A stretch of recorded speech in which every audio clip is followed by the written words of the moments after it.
Causa número 29, expediente 5/2019, proceso de inconstitucionalidad, iniciado por la Junta de Decanos de Colegios de Contadores Públicos del Perú contra el Poder Legislativo, cuestionándose el decreto legislativo 1314 que faculta a la SUNAT a establecer que sean terceros quienes ejecuten labores relativas a la emisión electrónica de comprobante de pago y otros documentos. Señor presidente, por la parte demandante han solicitado el uso de la palabra el abogado Yamer Mozombite Ruiz, y así como para que informe de hechos el señor Juan Javier León García en su condición de presidente de la Junta de Decanos del Colegio de Contadores Públicos del Perú. Por la parte demandada se ha presentado el Ministerio de Justicia a través de la Procuraduría Pública Especializada en Materia Constitucional, a través de la doctora Sofía Salinas Cruz, y también han solicitado informar sobre hechos por la parte demandada el señor Palmer de la Cruz Pineda en su condición de Intendente Nacional de Estrategia y Riesgo de la SUNAT, así como el señor Michel Paul Ruiz Oliver en su condición de gerente de calidad de sistemas de la Intendencia Nacional de Sistemas de la Información de la SUNAT. Bien. Gracias por el informe. Vamos a poner las reglas de juego para que no haya ningún inconveniente. Por un lado, ha pedido el uso de la palabra la persona que se considera afectada para informe de hechos, más el abogado para la defensa técnica. Por el otro lado, por la parte demandada, han solicitado el uso de la palabra para informar de hechos 2 personas, mientras que en el uno hay 1, en el otro hay 2, y más la abogada, que en este caso es la procuradora. ¿Aceptamos eso? Muy bien. Se acepta por acuerdo del colegiado, con la condición de que seamos lo más breve posible, pero en la medida de lo que se pueda, ¿no? Y ojalá podamos cumplir. De lo contrario, perderemos el avión, pero primero está nuestro trabajo. No, sí, no, nada, pues, no hay nada todavía, el que dirige soy yo. Sí.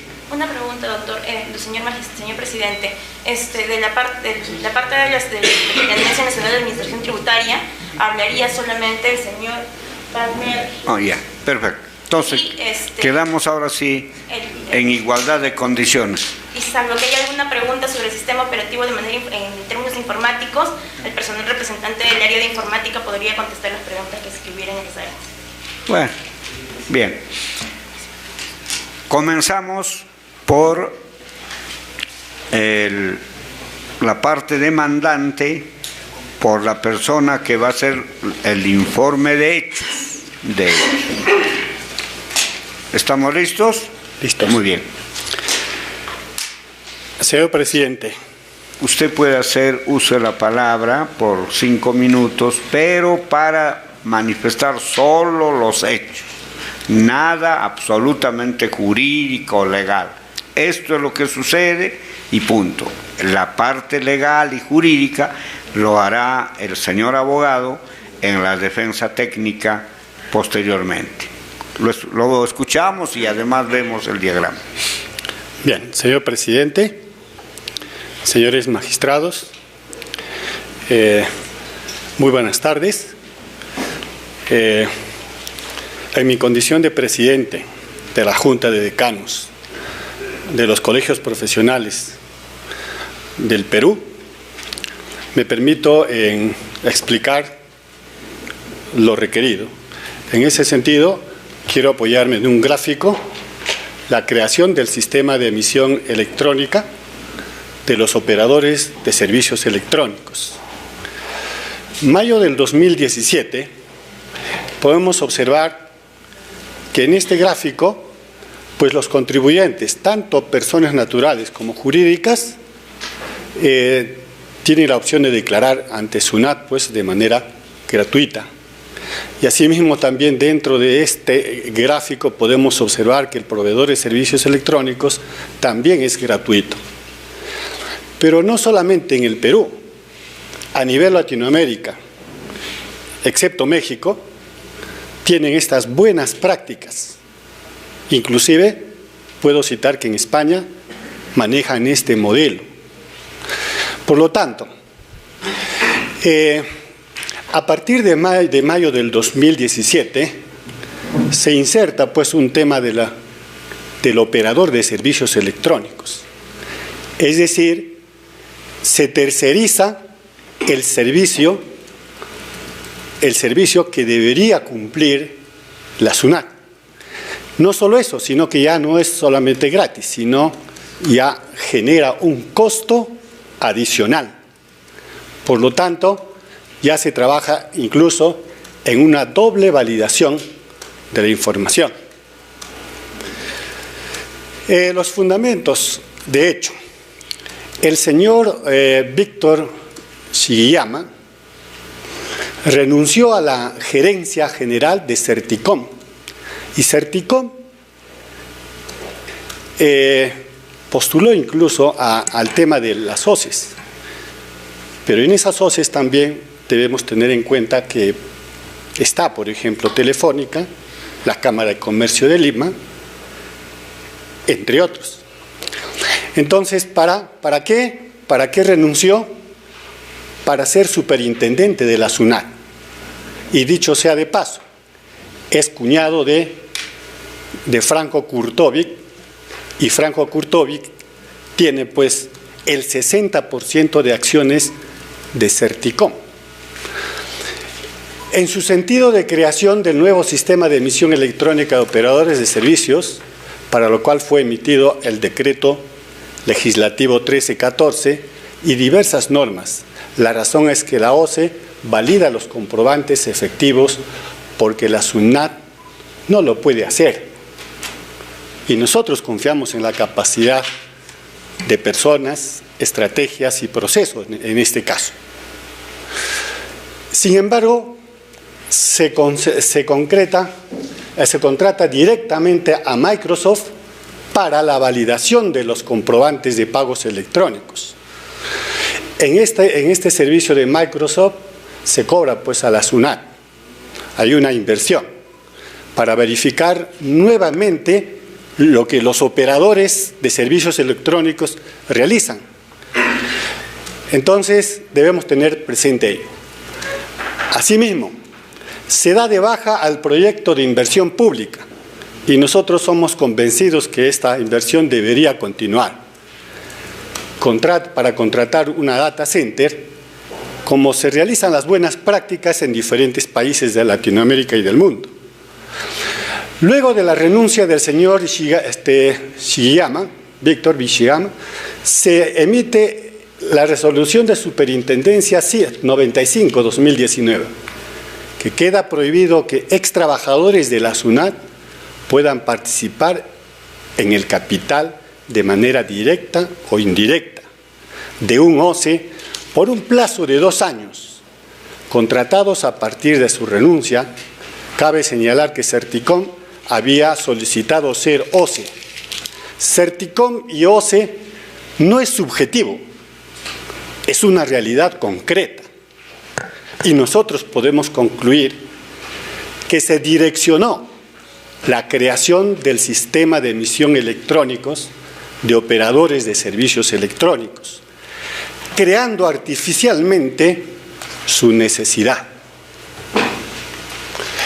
Los fundamentos de derecho debemos tener en cuenta de que, pero en todo caso quiero expresar que más de 20 millones de personas o ciudadanos tienen DNI. Y esto viola directamente los derechos de intimidad. Y la pregunta es que toda esta información que se maneja pues está referido a qué artículos compramos, qué servicios utilizo, cuánto gasto, dónde gasto, con qué frecuencia retira, digamos, de adquisiciones. Es una información que está inserto en un comprobante, sea físico, en este caso digital. Pero asimismo también Más de 2 millones de empresas están en alerta con el tema de reserva tributaria.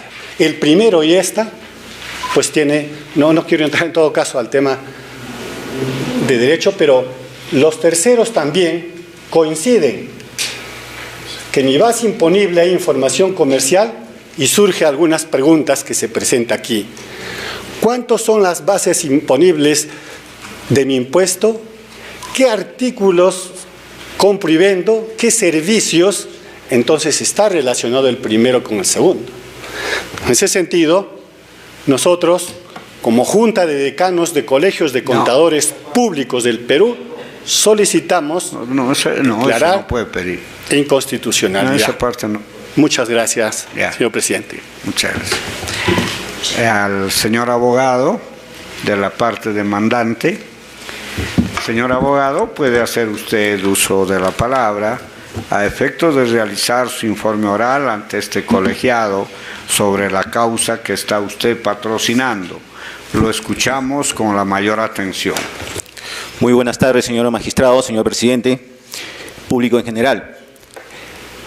Voy a cumplir responsablemente los 5 minutos que me otorga el tribunal y voy a ser demasiado conciso. ¿De dónde parte esta demanda de inconstitucionalidad? Parte directamente del decreto legislativo 1314, en la cual nosotros, como Junta a la que represento, vemos que se ha vulnerado el derecho a la intimidad y la reserva tributaria. ¿Cómo se sustenta ese 1314, este decreto legislativo? Este decreto legislativo se sustenta en base a la facultad delegada por el Congreso de la República, en base a la Ley 30.506. ¿Qué dice este decreto legislativo propiamente? Le da la facultad al Ejecutivo a legislar en diferentes materias, y en una de estas materias está establecida la fiscalización y la recaudación de impuestos. Como ya ha señalado el señor presidente de la Junta, este sistema OCE, el operador de servicio electrónico denominado en adelante OCE, no tiene esa función de fiscalizador, pues. No tiene la función de recaudador, porque si hemos dado cuenta en el gráfico, el OCE es un ente validador y se genera propiamente un trabajo que no fiscaliza. Entonces, si la norma ha sido para ese fin, el objetivo de la OCE no se está cumpliendo. Más aún si estamos señalando que un tercero va a manejar todo tipo de información y no hay una garantía de control que permite que la Superintendencia Nacional de Tributación, SUNAT, pueda tener ese control, esa supervisión. Estamos dejando a la ciudadanía al control de esta empresa OCES, que está aglomerada en un grupo de 8 a 9 operadores de servicios. Pero eso es, en síntesis, lo que señala la 1314. Nosotros, en ese sentido, señores magistrados, vemos que se vulnera y se desnaturaliza el tema de las facultades otorgadas. Porque en ningún momento, si leemos el contexto del 1314, establece pues que tiene un fin recaudador, tiene un fin de formalización. No nos olvidemos, tal como señala el cuadro, que ¿quiénes son las empresas que están obligadas a contratar con la OCES? Son las empresas formales, son los contribuyentes principales. No estamos hablando de informales, estamos hablando de personas registradas, empresas registradas. Entonces, la norma del decreto legislativo 1314 pues no cumple con el objetivo. Bajo esos parámetros, señores magistrados, y tal como se ha señalado en nuestra demanda, y los fundamentos se señalados ya anteriormente, la Junta de Decanos de Contadores Públicos de Perú solicitamos que nos declaren fundada nuestra demanda y se declare inconstitucional el decreto legislativo 1314. Muchas gracias. Muchas gracias, señor abogado. Por la parte demandada, primero la persona que va a hacer el informe de hechos. Bueno. Va a poner también su ayuda electrónica. Ahora todo es así, ¿no?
Sí, hechos.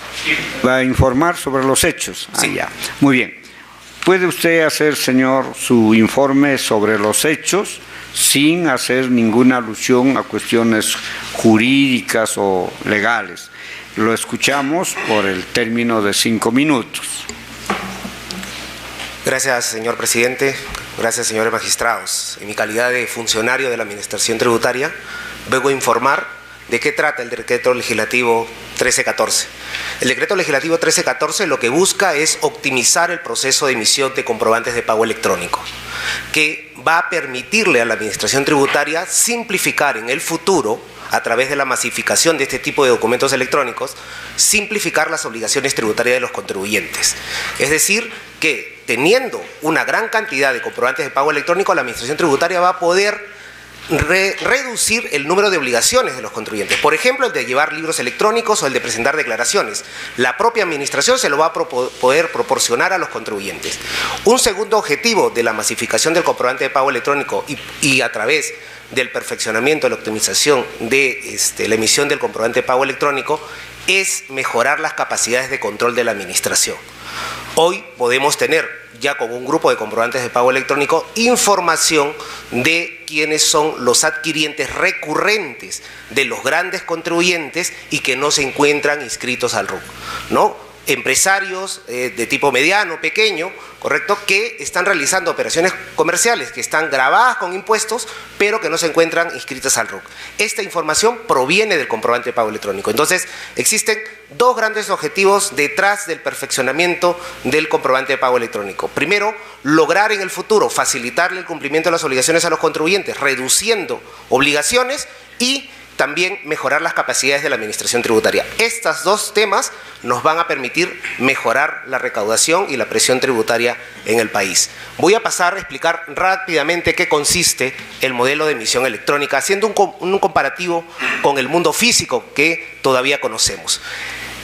La emisión de comprobantes de pago tiene 3 fases esenciales. Una es la impresión en el mundo físico y la emisión. La segunda fase es la verificación del comprobante. Y la tercera es el archivo del comprobante de pago. En el mundo físico, los contribuyentes tienen que ir a una imprenta, de acuerdo a la regulación vigente, pagar por la impresión del comprobante de pago, ¿correcto? Luego lo tienen que emitir cumpliendo con ciertos requisitos, ¿correcto? El comprobante tiene que tener requisitos: la identificación del emisor, la identificación del adquiriente, las condiciones de los bienes o servicios que se han pactado y también la descripción de los impuestos correspondientes, principalmente el impuesto general a las ventas. Luego viene una etapa de verificación. Una vez emitido el comprobante, el contribuyente, dado que tiene que cumplir con estos requisitos, tiene que verificar que el comprobante de pago contenga esos datos que están regulados normativamente dentro de la materia tributaria. Estos datos, normalmente, en la mayoría de los casos, cuando se trata de pequeños contribuyentes, lo hace de manera visual el propio contribuyente o de repente un asistente, insumiendo horas hombre.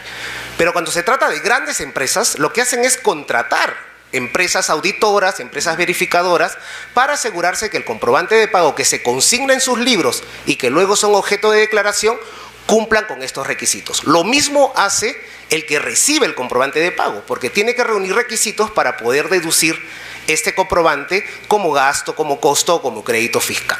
Entonces, hay un proceso de validación hoy día en el mundo físico que está a cargo de los contribuyentes. Y el tercero es el archivo, ¿correcto? El tercero es el archivo. Y en este caso, normalmente lo que hacen es reservar espacios físicos o contratar almaceneras cuando se tratan de grandes volúmenes de documentos. Esto existe en el mundo físico. En el mundo electrónico, ¿cómo funciona? En el mundo electrónico existen dos posibilidades a elección libre de los contribuyentes. Pueden usar el portal de SUNAT y el sistema de SUNAT para la etapa de emisión del comprobante, o elegir voluntariamente utilizar el desarrollo de un sistema propio. A eso se le denomina en la normatividad servicio de emisión electrónica del contribuyente. Para eso, la mayoría de las empresas voluntariamente contratan empresas de informática y a esto se le denomina proveedores de servicios electrónicos. Ellos eligen por cualquiera de estas dos situaciones, dependiendo de su grado de complejidad o volumetría de la emisión de comprobantes de pago electrónicos.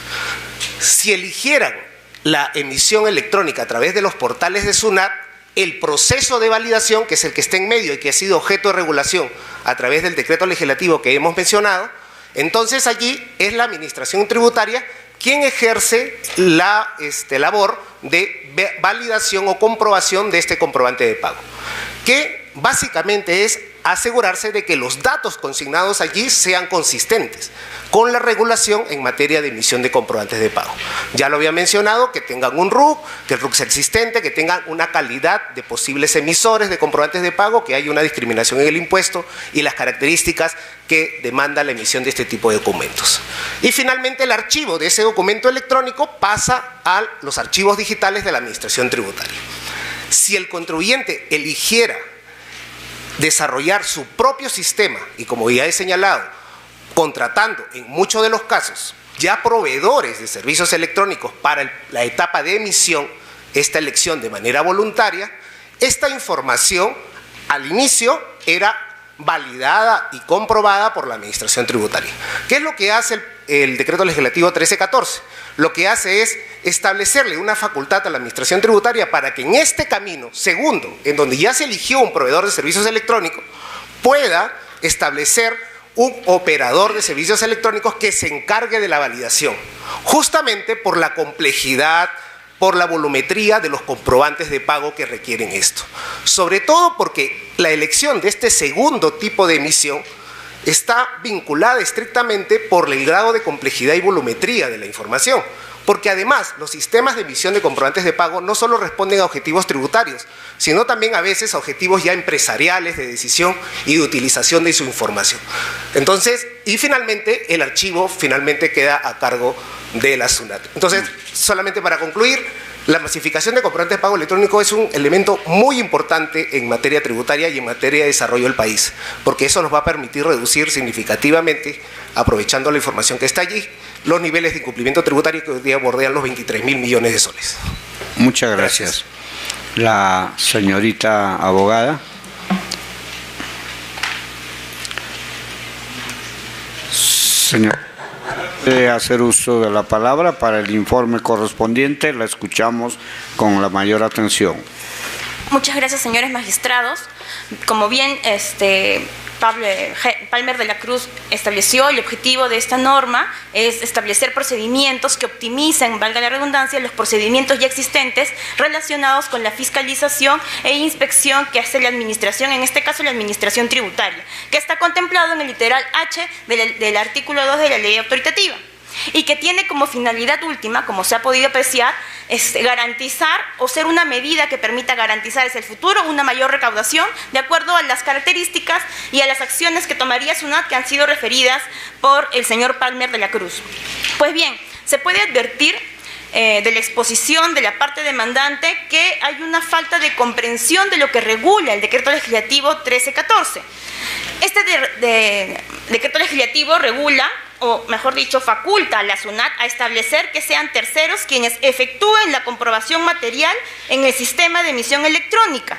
Y eso supone simplemente, como se ha podido acreditar en las normas que han sido citadas en el escrito de contestación, planteo ser bastante concisa, que estos operadores de servicios cumplan una labor de verificación de los datos esenciales que constan en estos comprobantes electrónicos, en estos documentos que soportan los comprobantes electrónicos. No hay una labor manual, física e incluso de almacenamiento, porque como bien se ha señalado, luego del periodo mensual en el que se emiten estos comprobantes de pago, el operador de servicio tiene la obligación de remitirlo a la SUNAT y es la SUNAT la que lo administra.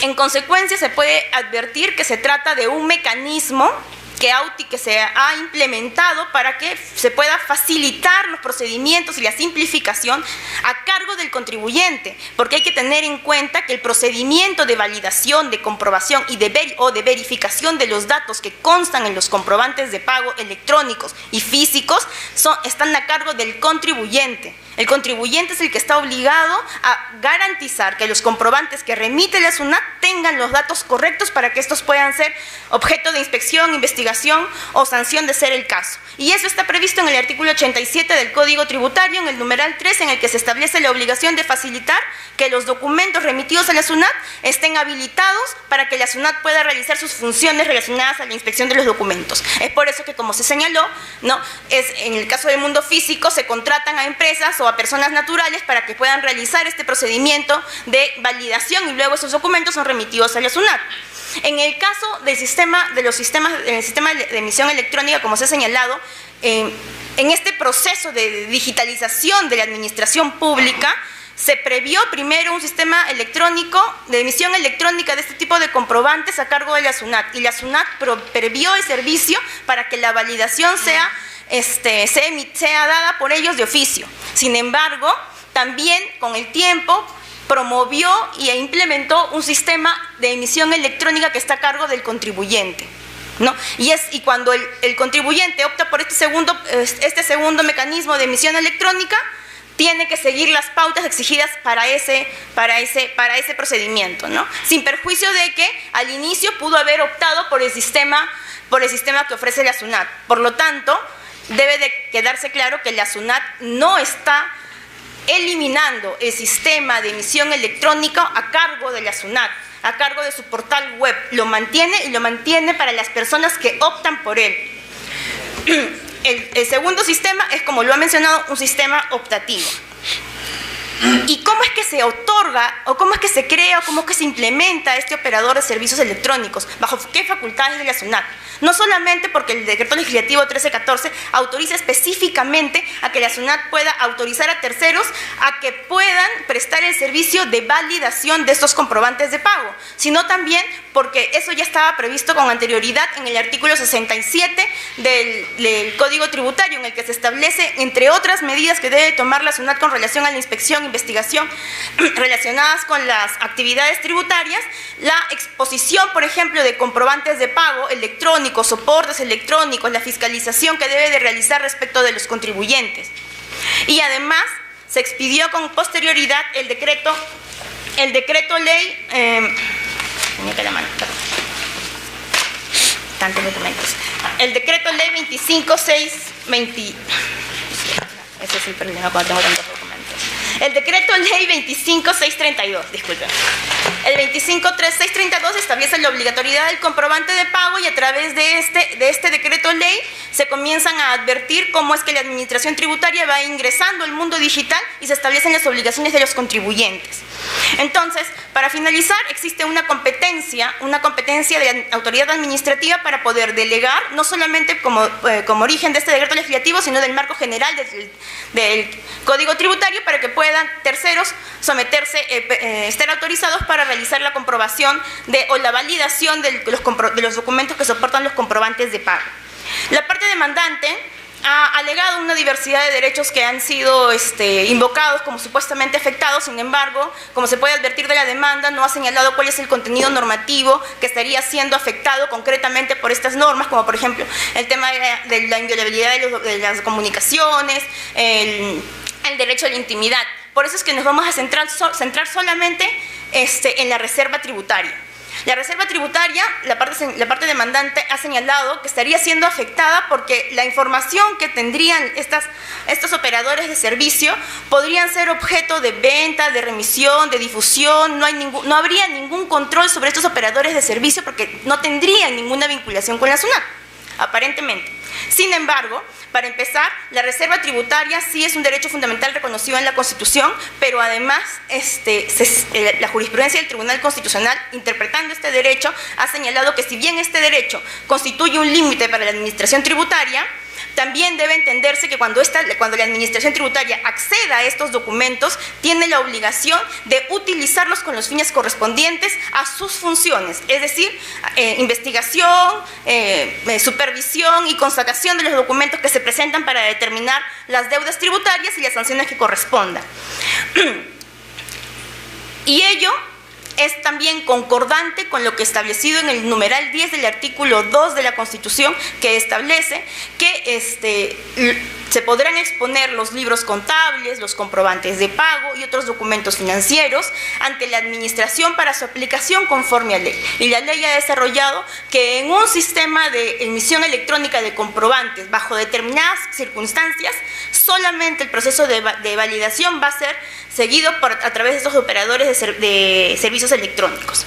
Ahora bien, ya para culminar, si hay alguna duda respecto de la confidencialidad que deben de guardar estos operadores de servicios electrónicos, se debe tener en cuenta lo siguiente.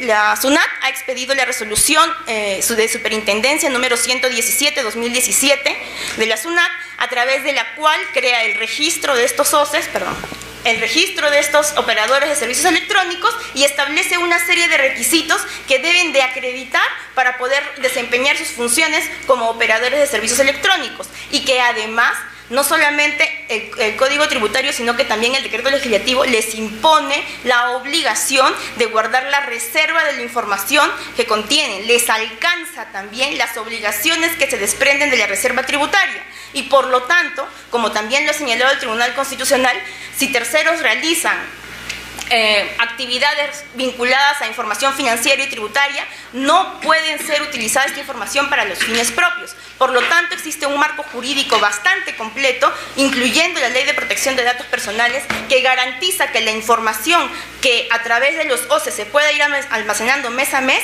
estén resguardados por la reserva tributaria. Y para concluir, en el caso concreto que pudiera darse una afectación, no es el proceso de inconstitucionalidad a través del cual se va a determinar si es inconstitucional o no, sino a través de un proceso de control concreto, como ya también es jurisprudencia reiterada de este tribunal. Bien, muchas gracias. ¿Va a replicar? No, ¿sí? 3 minutos para la réplica.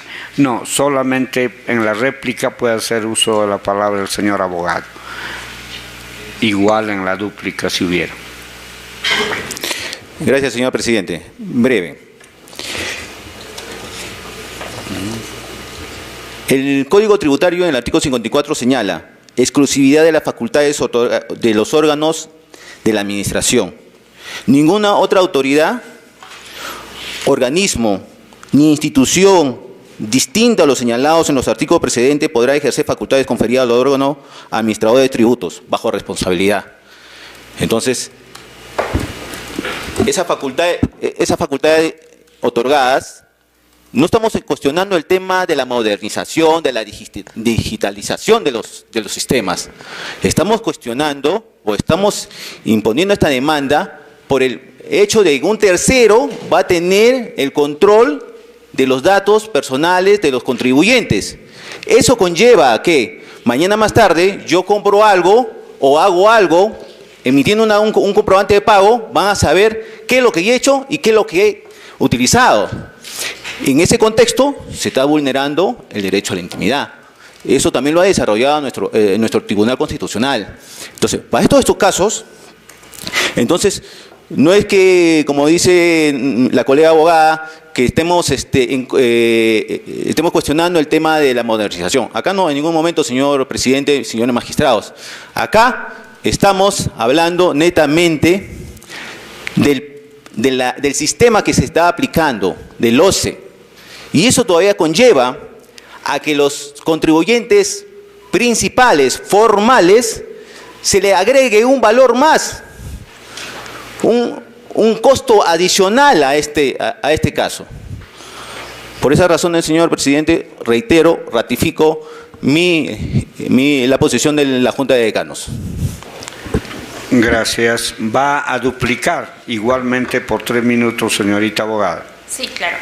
Muchas gracias, señor presidente, señores magistrados. Solamente para precisar que las OCEs no cumplen ninguna labor de fiscalización que es propia de la administración tributaria. Como he señalado, el procedimiento que corresponde a la validación de los comprobantes es una obligación enteramente del contribuyente, y así lo establece el artículo 87, numeral 3 del Código Tributario. Pero además es necesario precisar, como ya se precisó, pero solamente brevemente, que las OCEs se envían, la labor que cumple la OCE es verificar la siguiente información, y voy a mencionar algunos. Número de RUT, tipo de comprobante de pago electrónico, numeración conformada por serie y número correlativo, sumatoria del IGB de ser el caso, importe total de la venta, fecha de emisión, tipo de documento, número de documento del adquirente o usuario, valor de resumen. Son simplemente datos que constan dentro del comprobante de pago. La fiscalización, y por eso, como se aprecia del gráfico, va directamente esa información a la SUNAT. La SUNAT la almacena para que dentro del plazo correspondiente realice las labores de fiscalización y supervisión que corresponda. No lo hace la OCE. Y para terminar, hay que tener en cuenta que tanto las personas jurídicas y naturales autorizadas por ley pueden almacenar datos personales siempre y cuando cumplan con el contenido constitucional de este derecho, que ha sido desarrollado no solamente por la Ley de Bases de Datos Personales, sino también por las normas específicas del Código Tributario, a los que se les extiende también la reserva tributaria y que también ya ha sido reconocido por el tribunal.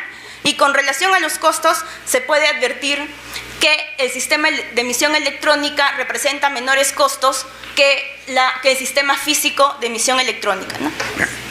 Habiendo concluido el informe de los señores abogados, la réplica y la dúplica, pasamos a la siguiente estación. Preguntas de los señores magistrados que, si lo consideran, ha solicitado el uso de la palabra el magistrado Sardón de Taboada. Se la concedemos, magistrado. Gracias, señor presidente. Yo quería hacer una pregunta a quien hizo la exposición de hechos y después a usted como tema de derecho. Sobre los hechos, yo quería terminar de entender la necesidad, cuál es la necesidad de establecer este camino alternativo de las OCEs, ¿no? Si es que ya la SUNAT puede validar y comprobar, ¿no?, los datos, ¿para qué hacen esa cuestión de la OCE? ¿Cuál es la necesidad de hacer esa alternativa, de dar esa alternativa? No me queda claro. ¿Cuál es la necesidad? Dos razones.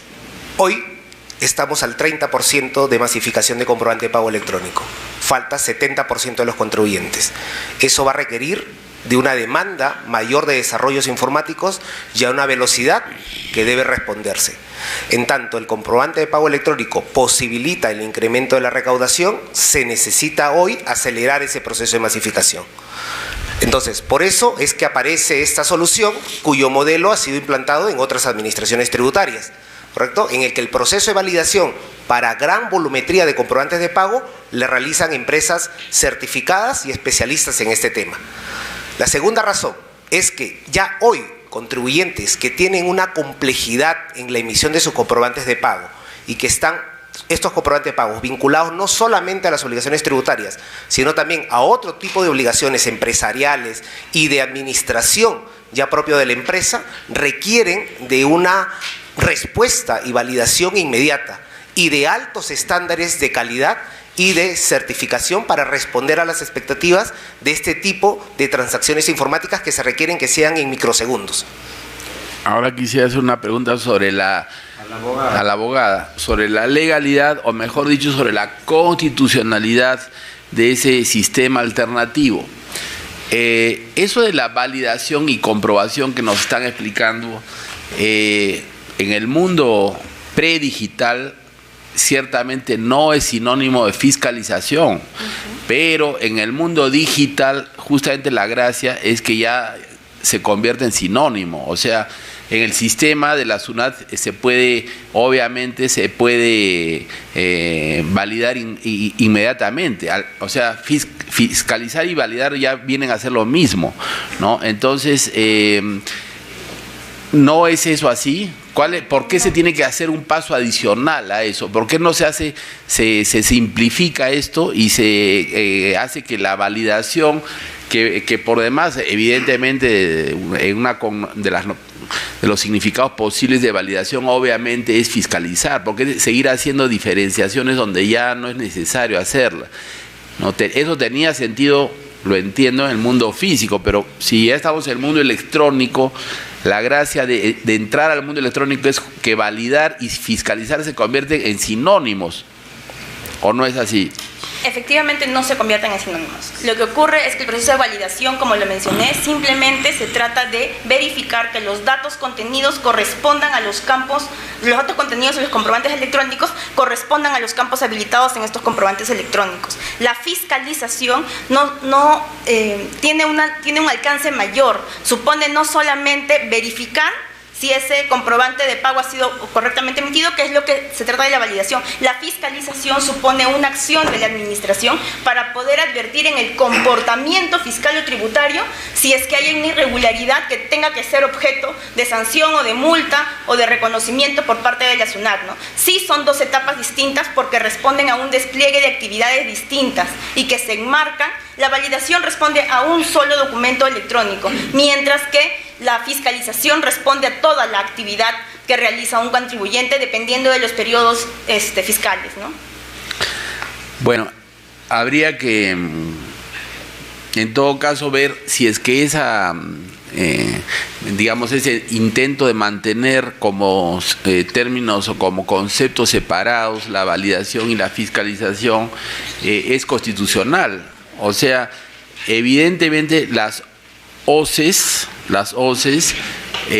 son personas jurídicas, ¿no? Lo que existe es Juan, Pedro, etcétera, que trabajan en las OCEs.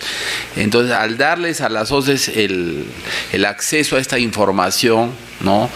Ni la SUNAT ni absolutamente nadie va a poder garantizar que por debajo de la mesa Juan, Pedro o José no empiecen a vender esa información o contrabandear esa información al mejor postor, ¿no? Entonces, hay funciones del Estado que se pueden tercerizar y hay funciones que no se pueden tercerizar, ¿no? ¿Hasta qué punto es prudente y es constitucional, ¿no? Tercerizar esto que usted le llama la validación o comprobación, ¿no? de todas las de la documentación de las compras, de las operaciones, del movimiento económico de las personas? Entonces, ¿hasta qué punto es constitucional? Si me permite, me voy a detener un poco porque hay como unos 3 puntos que debería de explicar en esta pregunta. La primera, como mencioné hace un momento, la validación es una responsabilidad estrictamente del consumidor, del contribuyente. Si la SUNAT implementó al inicio el procedimiento de validación en su portal web, lo hace precisamente para impulsar e incentivar la masificación del uso de la tecnología en la administración tributaria.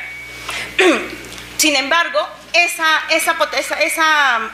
servicio que presta la SUNAT no ha sido eliminado y lo mantiene precisamente para aquellas personas que no cuentan con la capacidad técnica de repente para poder acceder al otro sistema. Ahora bien, como bien lo explicó también en el informe de hechos, cuando los contribuyentes accedían al sistema electrónico propio, ¿no? Ellos mismos tenían que contratar a un tercero para que este tercero tenga información de su empresa para poder crear un software de soporte para la emisión de estos recibos, estos comprobantes electrónicos. Es decir, antes del decreto legislativo habían personas jurídicas privadas que también podían contar con la información de estas empresas que se sometían a este sistema.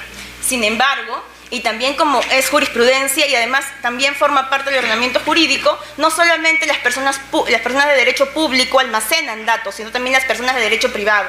Y a las personas de derecho privado les asiste o se les imponen las mismas obligaciones respecto a la reserva de datos sensibles que se les ha encargado, que se les ha administrado. Eso está también reconocido en la Ley de Protección de Bases de Datos y específicamente en el Código Tributario. En el Código Tributario se establece que la Administración Tributaria tiene la obligación de guardar la reserva de la información, y además esta obligación se extiende cuando la SUNAT delega en terceros el manejo de alguna información sensible. Y al extenderle esta obligación, lo hace responsable y le extiende sanciones si es que incumple con esas obligaciones. Entonces, no es que estas personas jurídicas puedan libremente comercializar con esa información de carácter privado, sino que están obligadas por la ley y por la Constitución a guardar la reserva de la información de datos sensibles, de datos propios de la reserva tributaria y financiera, ¿no? Entonces, en realidad se advierte que no hay una incompatibilidad de la previsión de estos OCEs con el derecho a la reserva tributaria y a los datos sensibles o datos personales de las personas naturales o jurídicas que accedan a sus servicios. Ha solicitado el uso de la palabra el magistrado Carlos Ramos. Se la concedemos, magistrado. Gracias. Sí, esta pregunta, ¿podría darse el caso de que hubiera conflicto de intereses, por ejemplo, en la composición de las OCEs en cuanto a personas naturales que han formado parte, digamos, de la SUNAT, de la estructura de la SUNAT, especialmente, digamos, del vértice, de la alta dirección, y que forman parte después de alguna OCE que, bueno, que se va a encargar del autor, esto tanto para el abogado de la parte demandante como de la parte emplazada? Sí.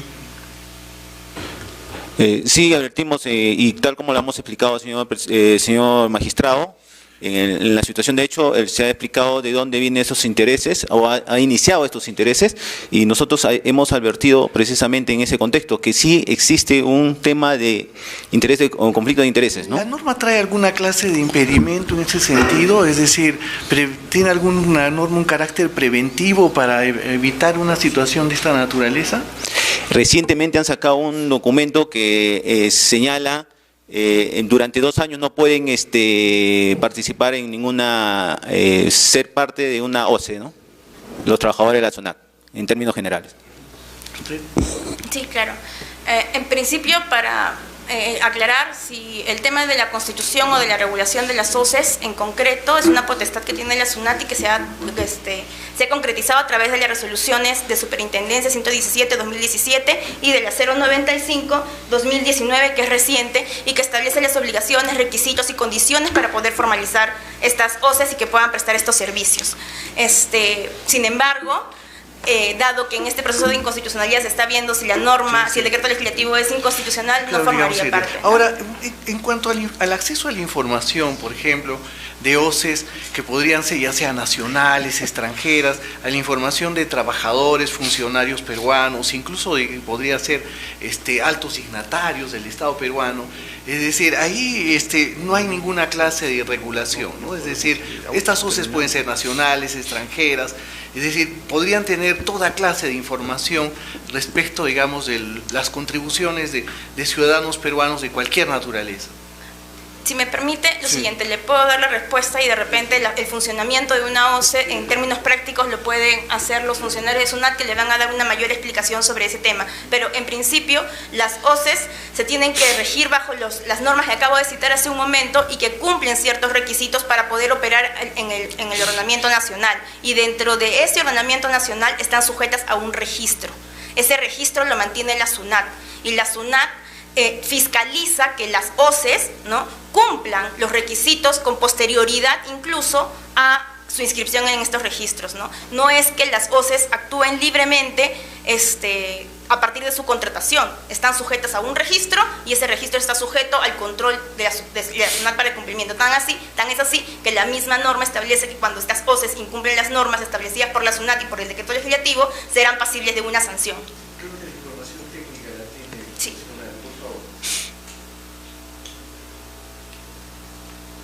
Gracias.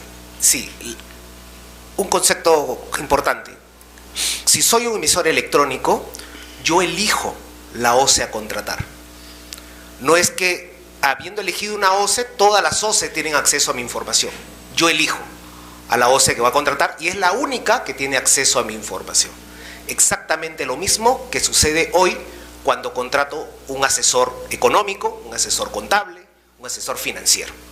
Le autorizo a que ingrese a mi información porque he evaluado a este proveedor de este tipo de servicios. Existen hoy día en el Perú 14 OCEs, de diferente magnitud, de diferente tamaño. Todas ellas, de acuerdo a la regulación que ha expedido la Administración Tributaria, deben cumplir con la ISO 27001.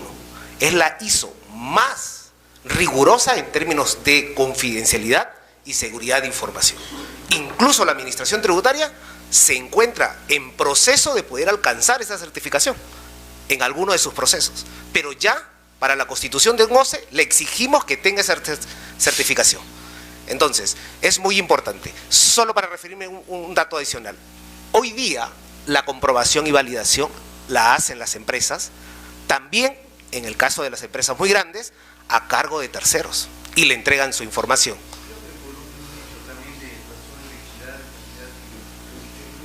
Gracias, señor magistrado. Gracias, señor presidente. Efectivamente, la Junta de Decanos no está en contra de la modernización y sobre todo la transformación digital en las instituciones públicas y sobre todo en la SUNAT. Nosotros entendemos el tema de ese proceso de digitalización. Entonces, cuando nosotros abarcamos el tema de la propuesta, el tema de la complejidad del manejo de datos, justamente está orientado al tema de la transformación digital. Sería necesario, cuando se quiere obtener estándares internacionales, justamente es por la gran capacidad de información que se quiera manejar. Nosotros planteamos de que justamente la SUNAT está en la capacidad, de eso estamos convencidos. Estamos muy convencidos de que la SUNAT puede hacerlo. Ya contrató los servicios de Microsoft, una data center, el por qué no hace uso eficiente de sus tecnologías de información. Gracias. Vista la causa, queda al voto. Dé cuenta, señor secretario relator, del resto de causas. Magistrados, no hay más causas sobre las cuales dar cuenta. Muy bien. Quedan, vista y causa, quedan al voto. Ha concluido la audiencia, se agradece a los abogados y al público asistente.